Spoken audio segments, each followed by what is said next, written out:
गांव देवपुर की गलियों में एक अफवाह फैल रही थी।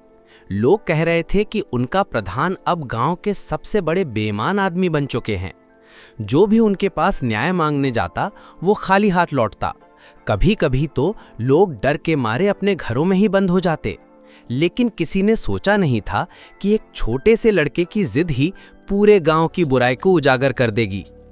गांव देवपुर की आबादी लगभग 3000 थी। ये गांव हमेशा से ही शांत और मेहनती लोगों का गांव रहा था। लोग खेतीबाड़ी करते, बच्चों को स्कूल भेजते और त्योहार मनाते। लेकिन पिछले कुछ वर्षों से गांव की शांति में दरार पड़ने लगी थी। गांव के प्रधान रामकिशन यादव पहले तो एक मेहनती और मददगार व्यक्ति माने जाते थे, लेकिन सत्ता और पैसे की लालसा ने उन्हें बदल दिया। रामकिशन यादव ने छोटे छोटे झूठों और चालाकियों से अपने पद का फायदा उठाना शुरू कर दिया। सरकारी योजनाओं के पैसे गांव में सही जगह पर नहीं पहुंचे, सड़कें टूटी रहीं, बिजली हमेशा जाती रही और सबसे बड़ी बात, जो गरीब था उसे कोई मदद नहीं मिली। लेकिन गांव में एक लड़का था, अंशुल, जिसकी उम्र सिर्फ 12 साल थी। अंशुल का दिल बहुत साफ था। वो अपने पिता की तरह नहीं था जो सब कुछ सहकर चुप रहते थे। अंशुल ने तय किया कि वो इस बेईमान प्रधान की हरकतों को सबके सामने लाएगा। अंशुल रोज सुबह स्कूल जाता और रास्ते में गांव की समस्याओं को ध्यान से देखता। टूटी सड़क, अधूरी नाली और खाली सरकारी कोष। वो नोट्स बनाता और हर घटना को याद रखता। एक दिन स्कूल से लौटते समय अंशुल ने देखा कि प्रधान के भाई के खेतों में भारी मशीन लगी हुई थी, जबकि वही पैसा सरकारी योजना के तहत गरीब किसानों के लिए दिया गया था। अंशुल के भीतर गुस्सा और जिज्ञासा दोनों जाग उठे। उसने तुरंत अपने पिता से बात की। पिताजी, ये सही नहीं है। पैसे गरीबों के लिए थे और ये लोग उसे अपने लिए इस्तेमाल कर रहे हैं। पिता ने धीरे से कहा, अंशुल, बड़े लोग ऐसे ही होते हैं, हम क्या कर सकते हैं। लेकिन अंशुल की जिद उसके अंदर और बढ़ती रही। उसने तय किया कि वो सबूत इकट्ठा करेगा। अगले हफ्ते वो गांव के कुछ बच्चों के साथ मिलकर प्रधान के गलत कामों की तस्वीरें लेने लगा। उन्होंने नोट्स बनाए, समय और तारीख रिकॉर्ड किए।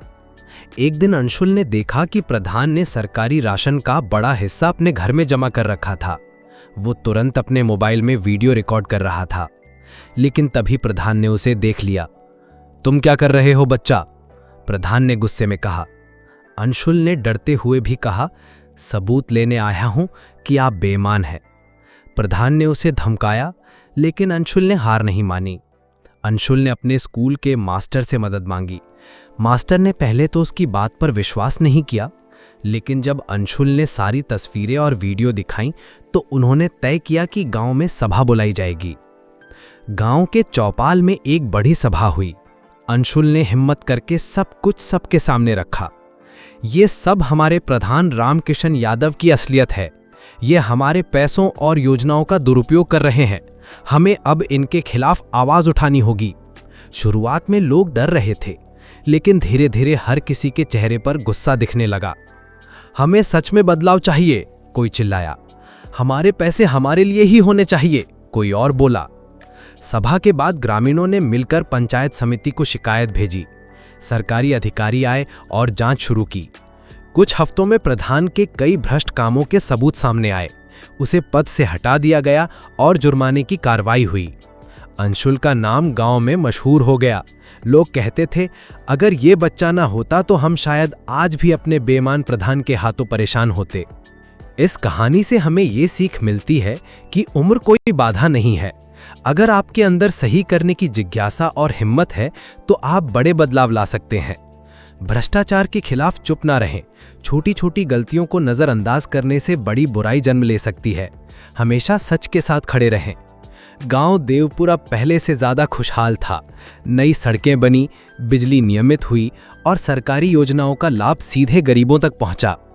अंशुल रोज स्कूल जाता, लेकिन अब उसकी नजरें हमेशा गांव की भलाई पर टिकी रहती थीं।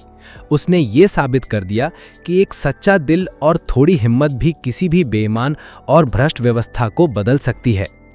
और इसी तरह बेईमान प्रधान की कहानी हमें याद दिलाती है कि बदलाव की शुरुआत हमेशा छोटे कदम से होती है और कभी-कभी वो कदम सिर्फ एक बच्चे के हौसले से शुरू होता है।